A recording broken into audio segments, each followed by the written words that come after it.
ವಿನಿಮಯ ಒಪ್ಪಂದಕ್ಕೆ ನಿರ್ಲಕ್ಷ್ಯ. ಕರ್ನಾಟಕ ಮಹಾರಾಷ್ಟ್ರ ಮಧ್ಯ ಬೇಕಿದೆ ವಿನಿಮಯ ಒಪ್ಪಂದ. ದಶಕಗಳಿಂದ ನೆನೆಗುದಿಗೆ ಬಿದ್ದಿರುವಂತಹ ಒಪ್ಪಂದ ಯೋಜನೆ. ನೀರು ವಿನಿಮಯದಿಂದ ಬೇಸಿಗೆಯಲ್ಲಿ ಪರಸ್ಪರ ಅನುಕೂಲ ಆಗತ್ತೆ. ಮಳೆಗಾಲದಲ್ಲಿ ಪ್ರವಾಹ ನಿರ್ವಹಣೆಗೂ ಕೂಡ ಅನುಕೂಲ ಆಗತ್ತೆ. ಬೇಸಿಗೆಯಲ್ಲಿ ಕೊಯ್ನಾ ಜಲಾಶಯದಿಂದ ಕುಡಿಯೋಕೆ ನೀರು ಬೇಕು. ಮಳೆಗಾಲದಲ್ಲಿ ಕೊಯ್ನಾ ಜಲಾಶಯದ ನೀರಿನಿಂದ ಪ್ರವಾಹ ಸೃಷ್ಟಿಯಾಗ್ತಾ ಇದೆ. ಬೇಸಿಗೆ ಮಳೆಗಾಲದಲ್ಲಿ ಜನರ ಅನುಕೂಲಕ್ಕೆ ಈ ಒಪ್ಪಂದ ಮಾಡಿಕೊಳ್ಬೇಕಾಗಿದೆ. ಆದರೆ 10 ವರ್ಷದಿಂದಲೂ ಕೂಡ ನೆನೆಗುದಿಗೆ ಬಿದ್ದುಬಿಟ್ಟಿದೆ ಈ ಒಂದು ಯೋಜನೆ. ಸೊ ಈ ಯೋಜನೆ ಅನುಷ್ಠಾನಕ್ಕೆ ಬರೋದ್ರಿಂದ ಅಥವಾ ಜಾರಿಗೆ ಬರೋದ್ರಿಂದ ಸಾಕಷ್ಟು ಅನುಕೂಲ ಆಗತ್ತೆ.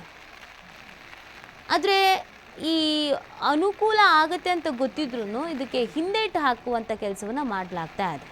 ಕೃಷ್ಣಾ ನದಿ ನೀರು ವಿನಿಮಯ ಒಪ್ಪಂದಕ್ಕೆ ನಿರ್ಲಕ್ಷ್ಯ ವಹಿಸ್ತಾ ಇರೋದ್ರಿಂದ ಅಸಮಾಧಾನ ವ್ಯಕ್ತವಾಗ್ತಾ ಇದೆ.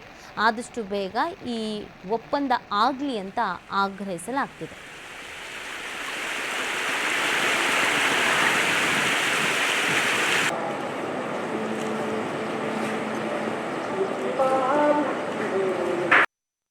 ಅಲ್ಲಿ ಕೊಯ್ನಾ ನದಿಯಿಂದ ಕೃಷ್ಣಾ ನದಿಗೆ ನೀರು ಬಿಡ್ತಾರೆ.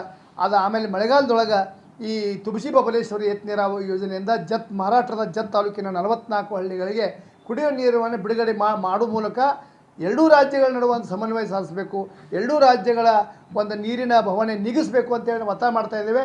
ಆದರೆ ರಾಜ್ಯ ಸರ್ಕಾರ ಈ ದಿಶೆಯತ್ತ ಗಮನ ಹರಿಸಿಲ್ಲ. ನೀರು ವಿನಿಮಯ ಒಪ್ಪಂದ ಮಾಡಿಕೊಡ್ರಿ.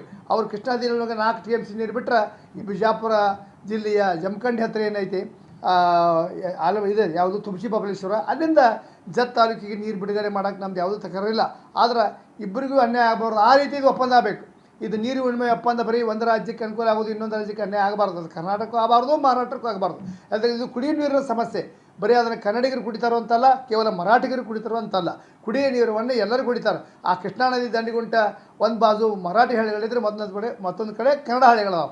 ಅದನ್ನು ಇದನ್ನು ಸೌಹಾರ್ದಯುತವಾಗಿ ಬರೋ ಸಲುವಾಗಿ